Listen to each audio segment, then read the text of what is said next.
The 2020 presidential election is on its way. And there's so many issues, so much to talk about, so many dynamics to dive into, especially as President Trump works hard to continue his America First agenda. We're going to dive into these topics with David Bossie, co-author of the new book, Trump, America First, The President Succeeds Against All Odds, here on Jimmy at the Crossroads. I'm Jimmy Sengenberger. We're starting right now.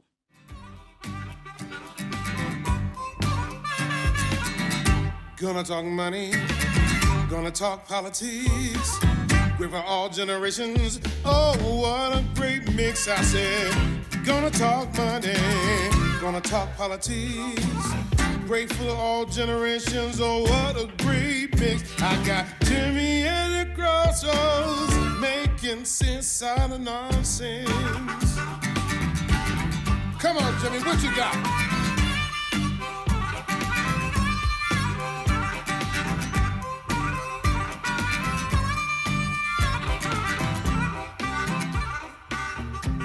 Hello, my friends, and welcome to another edition of Jimmy at the Crossroads. I'm Jimmy Sengenberger, once again coming to you in partnership with the Washington Examiner, and it is such a pleasure and a privilege to be with you as always. Of course, as a reminder, if you have not done so already, please subscribe to the YouTube channel, youtube.com/Jimmy at the Crossroads. Follow me on Twitter at Sang Center. That's saying with an E, not an A, Center on Twitter. And of course, read up on our partners at the Washington Examiner. All the great content at washingtonexaminer.com. So indeed, as I said in the intro, the 2020 election cycle is heated. It's on the way. We just had earlier this week the very first presidential debate between President Trump and Joe Biden vying to unseat him. What are we to make of this presidential race?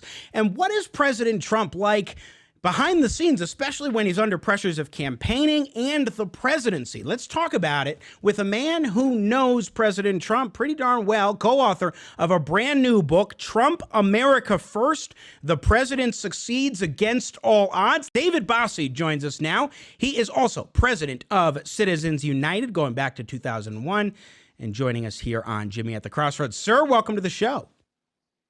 Hey, thanks for having me, Jimmy. Appreciate it. Thanks for coming on. So I want to start with the book briefly, and then we'll get to some of the news of the day because I'm just dying to get your thoughts on the debate and some other topics. So you got the book, Trump, America First. Co-author with you is Cory Lewandowski. What can folks expect from this read? Well, it's a lot of fun. We try to take you behind the curtain of what it's like to be with the president. You get a lot of great anecdotes of being in the motorcade and flying on Air Force One and being in the Oval Office and being backstage at the rallies. We give people a lot of color commentary, try to show them the fun that the president has and wants to have, and that we have when we get a chance to be around him. And it goes back to 2016 when Cory and I were doing this full time.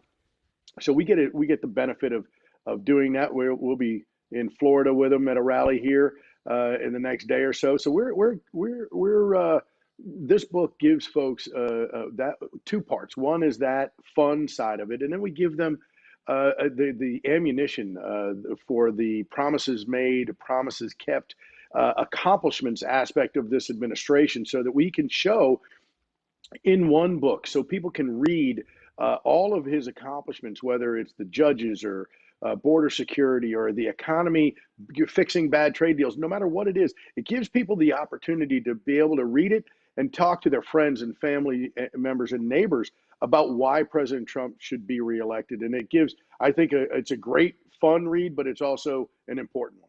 Let's talk about President Trump's personality, because obviously there's this public persona. He's a fighter. He will go toe-to-toe with anybody, and he won't take flack without firing back. But also, there are many who have this reputation or look at him as a man with the reputation of being crude and being mean or snipey or insensitive in terms of his public persona and how he acts. But when you read your book, Trump, America First, or you hear other accounts from people who know him behind the scenes and the kind of person he is, there does seem to be at least this sort of disconnect between this public persona and what he's like behind the scenes. Talk to us a little bit about that personality aspect. Well, it's a great observation. President Trump's an incredibly warm and kind man. It's how I met him, actually. I love to tell this story of 10, 11 years ago. I met him because I was hosting a golf tournament. I don't even play golf, but I was hosting a golf tournament to raise money for Children's Hospital here in Washington, D.C., because one of my children, my son Griffin, had four brain surgeries and two open heart surgeries. And it was Wow. a pretty stressful thing for us, but we had good health care and we wanted to raise money to be able to give back so that people who didn't have access to great health care could afford the same amazing health care that my son got. And so I was introduced to President Trump about 10 or 11 years ago uh, through a mutual friend who knew that I was hosting this golf tournament and that President Trump had just bought the golf course where we were hosting the tournament. So he said, "Hey, maybe Donald will give you the golf course for free," kind of thing. And of course, I went to see Mr. Trump after being introduced to him, and he said, "Yeah, I'm happy to help you do a lot of things, but I can't give you the golf course for free because everybody asks me that and I would go broke." But he underwrote almost all of it. He wrote a check to Children's Hospital himself, and he became dear friends, with my family. And my son, who was 7 at the time in 2010 for this golf tournament, is now 17. And it's a pretty amazing story that we put in the book that just this summer, the president called and asked my son Griffin, who's turned into a pretty good golfer, to play golf with him at the same golf course that President Trump owns, but that we hosted the golf tournament for my son. And it was a pretty unbelievable circle. And while playing golf, the president was talking to my son about that and about that experience. And it was a proud dad moment for me. But that's the person that President Trump is. He's a rough and tumble world leader. And I want a killer as the president of the United States, to be honest with you. I'm not interested in anybody bowing to foreign leaders. I'm not interested in anybody going on an apology tour like Barack Obama and Joe Biden did for 8 years. I want somebody who's tough, but he's also an incredibly caring and warm person. So I find his balance of work and home life, of what he does with his kids and his grandkids, to be a tremendously untold story. Sure. And I think the American people would appreciate knowing that.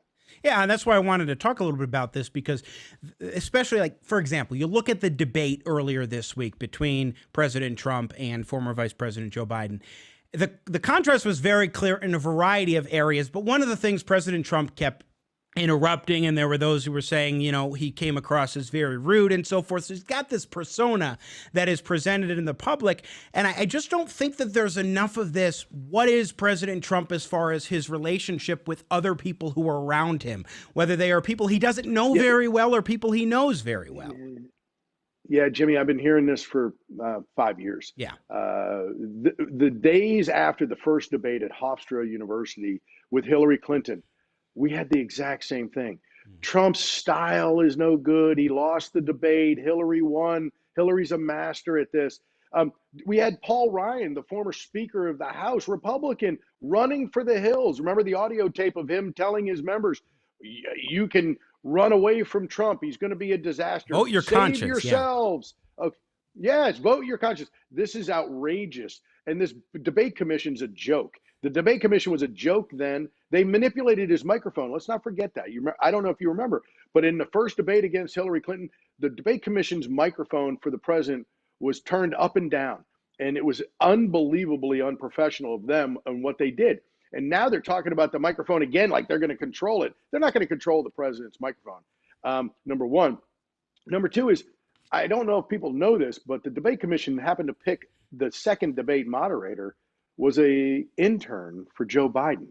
Steve Scully, who's a tremendously nice fella, and I love him, but he was an intern for Joe Biden and Ted Kennedy. How do you pick a moderator if you're an impartial organization that interned for one of the two candidates? I find that to be outrageous. Yeah, I think that's a very important point in terms of this bias. David Bossie, our guest, co-author of the new book, Trump, America First, The President Succeeds at All Odds. I really want to talk about a few accomplishments. Kind of, since you mentioned 2016, I want to go back. So I originally, during the primaries of 2016, it took me a while to get on board with President Trump until mid-June of 2016, about a month before the national convention. I was in Colorado. I'm a talk show You were a host. month before. Hey, you were a month before a lot of people. It's okay. Yeah, well, absolutely. In fact, I was in Colorado as an alternate delegate as part of the Colorado delegation, and there were some members who were not, let's just say they were not too pleased with President Trump becoming the nominee and were going to do whatever they could to stop him. Well, a month before the convention, I came out and I said, look, there are two big reasons why I'm going to vote for President Trump or Donald Trump, because I know that he's going to be the nominee. And we have to support him. Number one, obviously, we have to beat Hillary Clinton. Number two, the United States Supreme Court. He had recently put forward his initial list of 11 potential nominees, which he didn't have to do, yet he did it to show conservatives that he was serious about this position of the Supreme Court and the responsibility he has in terms of the judiciary to nominate and then have the Senate provide advice and consent and to confirm. And not only has he surpassed my original expectations for this idea of a President Trump on the courts, but he has vastly surpassed them. And now we're getting a third Supreme Court justice because President Trump understands the significance of rebalancing the judiciary, David Bossie. There could be no greater reason to re-elect him than the courts. He's put, by the time he's done here this year, with his first term, he will have put 300 or nearly 300 federal judges on the bench. It's just unbelievable what that means for future generations. That's generational change. And then to have put on a third of the United States Supreme Court is an exciting thing. It's the reason that guys like me, guys like you, do what we do, because we want to make sure that the Supreme Court is made up of people who aren't going to legislate from the bench. They're going to interpret the law the way the Constitution is written. And it's so important. And the president has really gotten that, and he really believes it. And it's exciting. I participated, Cory Lewandowski, my co-author, took part in the first list that you're talking about.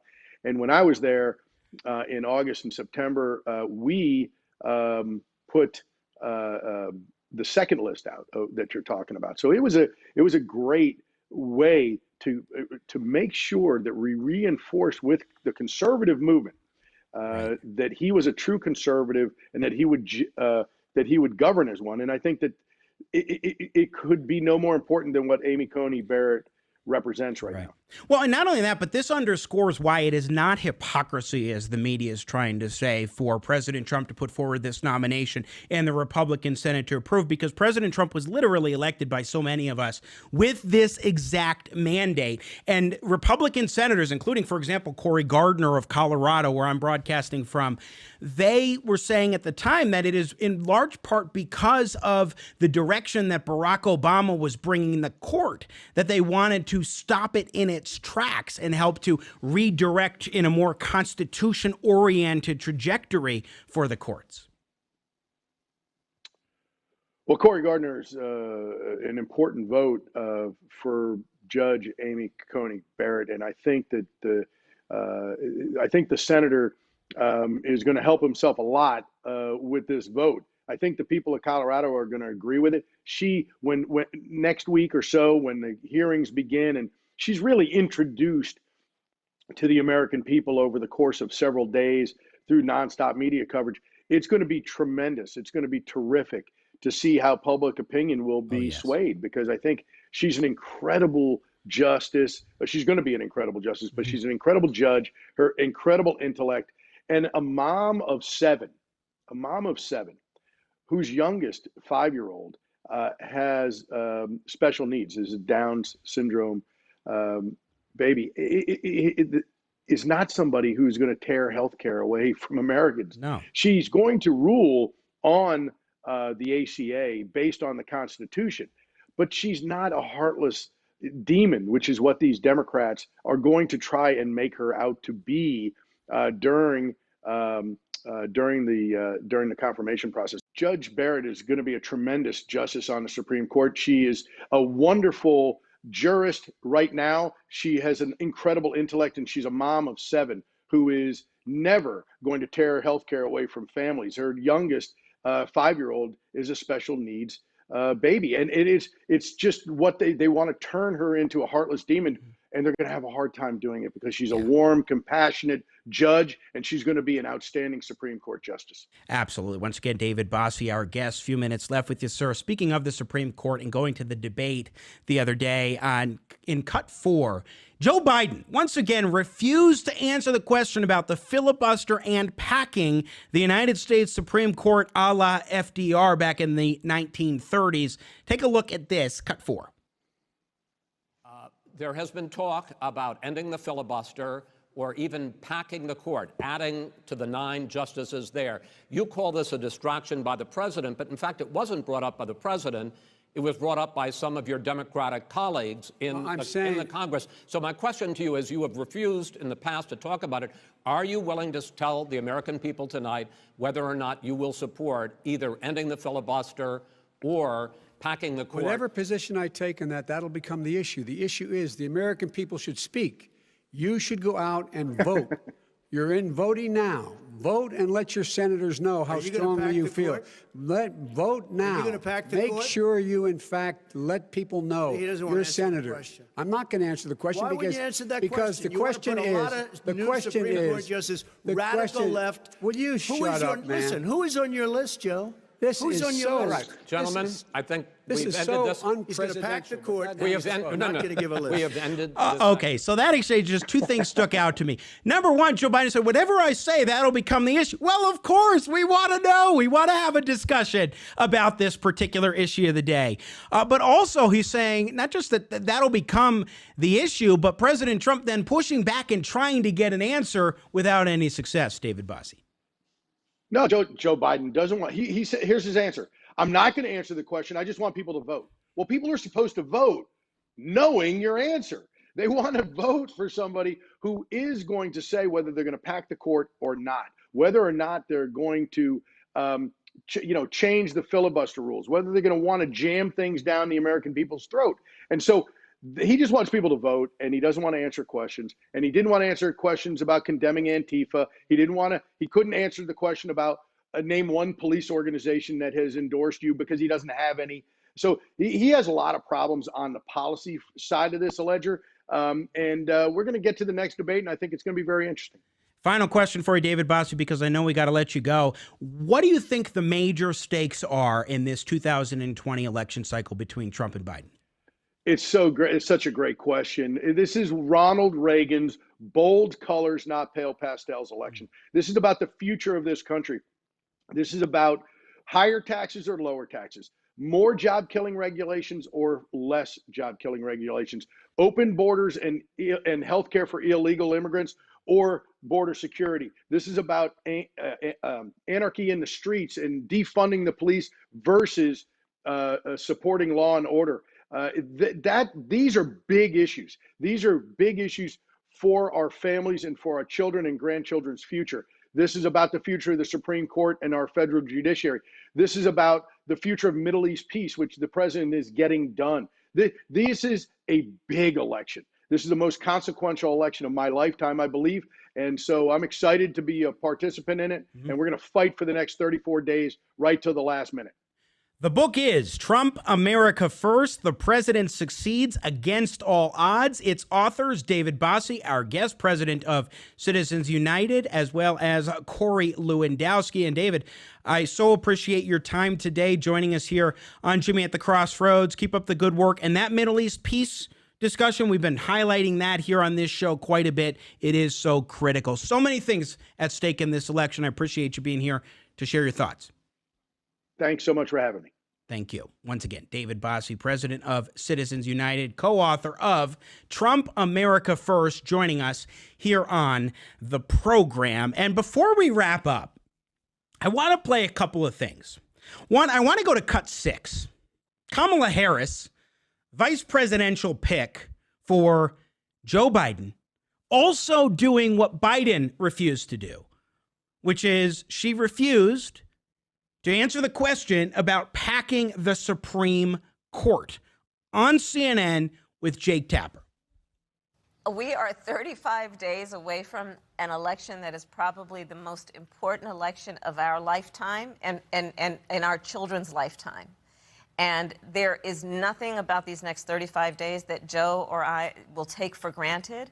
And so the focus right now is on reminding people that we have this election that is very much in play. It is about reminding people that people are voting right now. Almost 1 million people, Jake, in our country have already voted. We are in the midst of an election, and the Republican leader of the Senate, together with Donald Trump, are in the spirit of hypocrisy trying to push through a nominee while the American people are voting. And so Joe has been really clear. Let's focus on what's happening right now. Deal with later.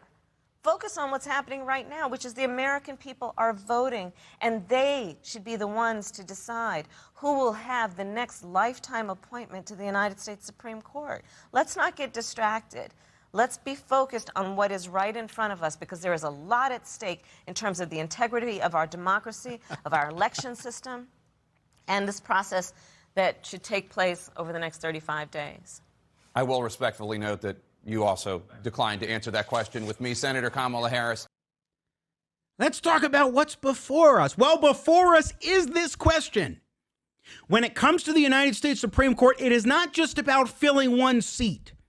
It's also about what the Democrats intend to do with the court in the future, if they want to expand it to 14. Now, the Constitution has no limit, nor does it prescribe a minimum size for the United States Supreme Court. I think the largest it has been is 11, if I recall correctly. But that was a long time ago. It has been 9 for well over 100 years. So the Constitution doesn't prescribe it, but we know that court packing is a absolute, unquestionable, and extreme power grab.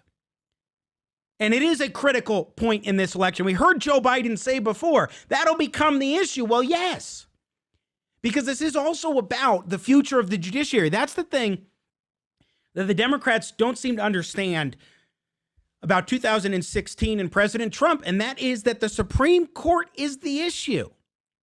It's the most critical issue that President Trump ran on. It's why I had been supportive of him going back to June of 2016.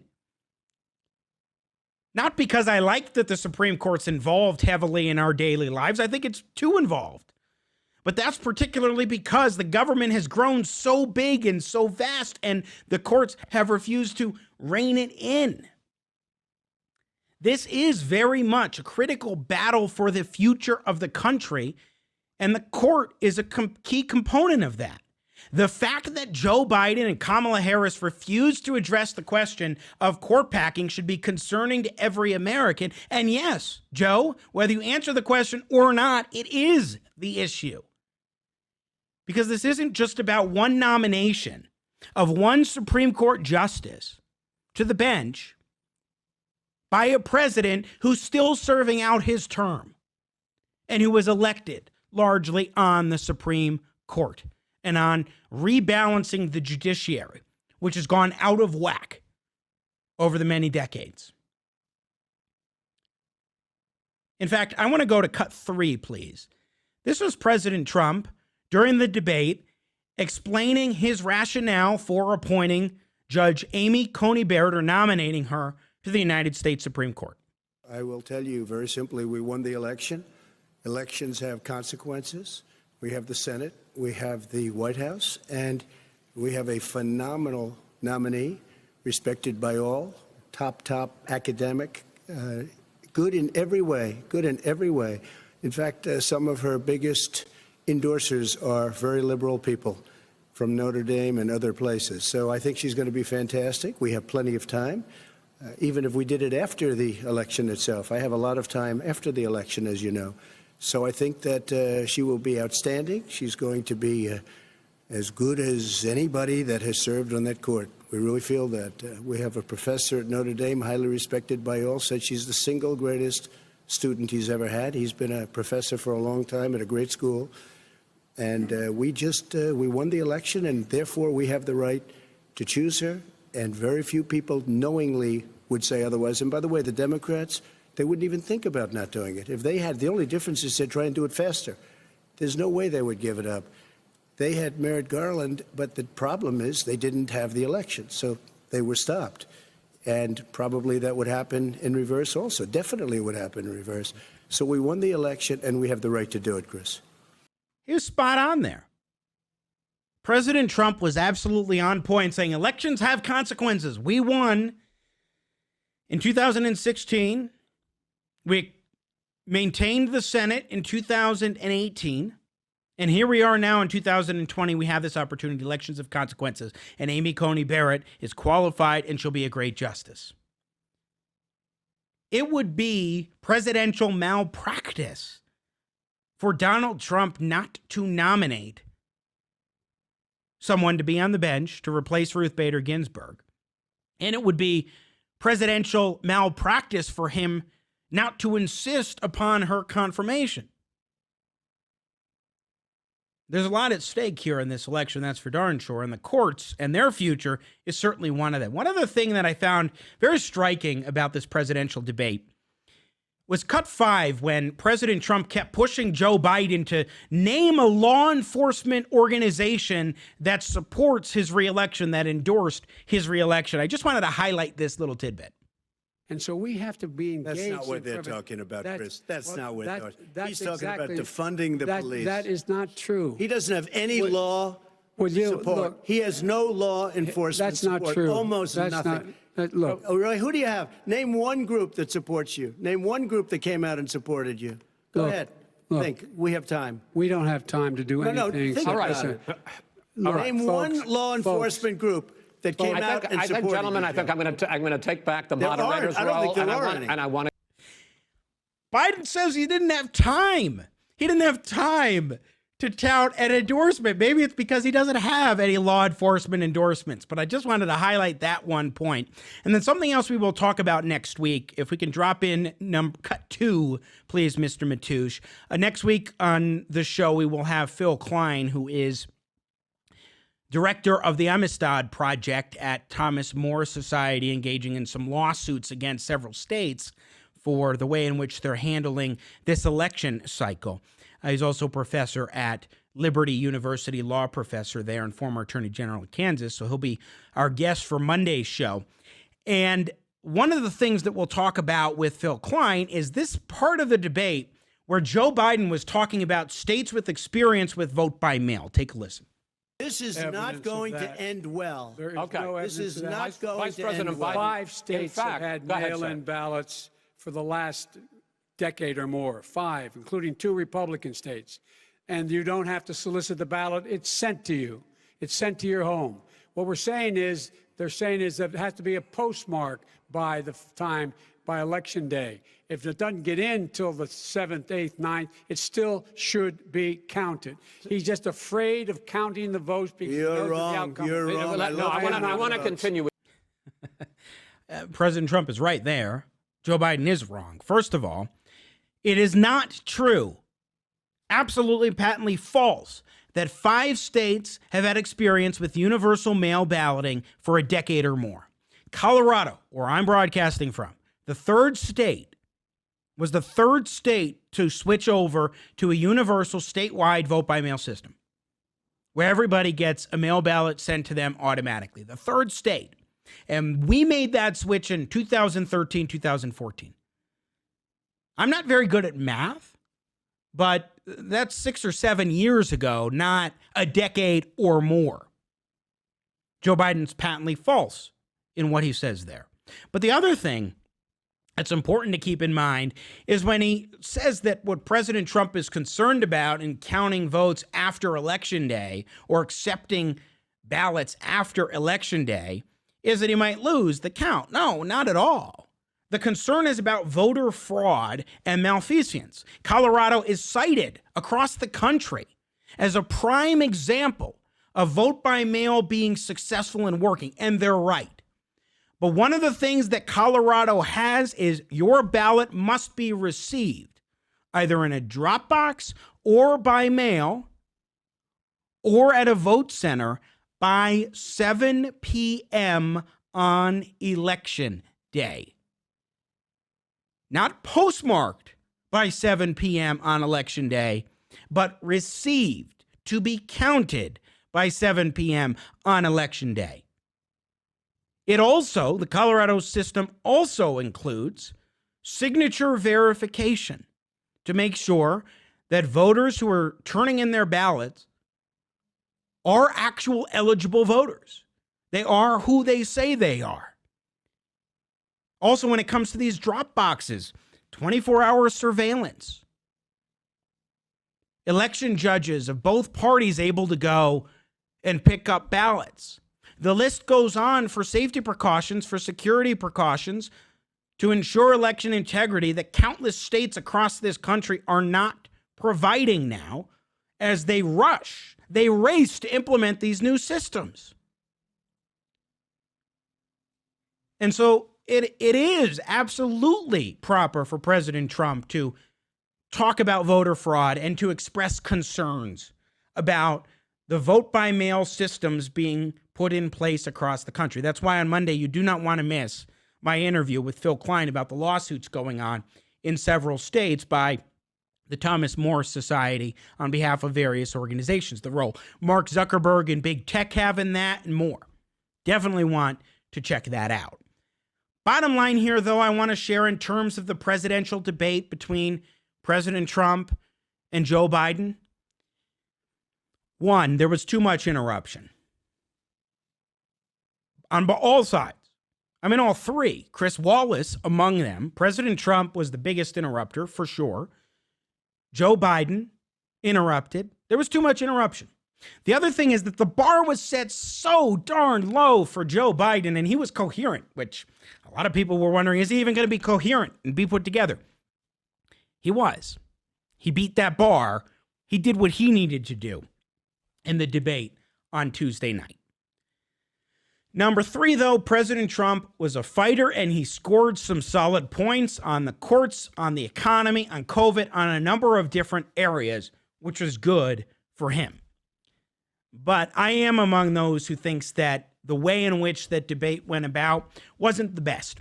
And I hope that the next time there will be a little more substantive conversation and that President Trump will interrupt less so that Joe Biden has the opportunity, because it seemed like he was. It seemed like he was going to be forgetful and start slipping up, and then President Trump would jump in, interrupt, and then he didn't give Biden a chance to flop.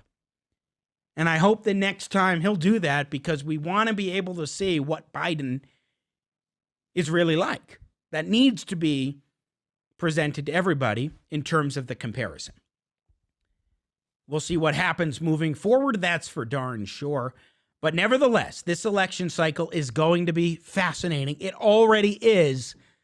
And we'll be watching it very closely here on Jimmy at the Crossroads, coming to you in partnership with the Washington Examiner once again. That is it for us today here on the show. So great to be with you once again on Jimmy at the Crossroads. My thanks to our guest today, David Bossie. Check out his book, Trump, America First, The President Succeeds Against All Odds, co-authored with Cory Lewandowski.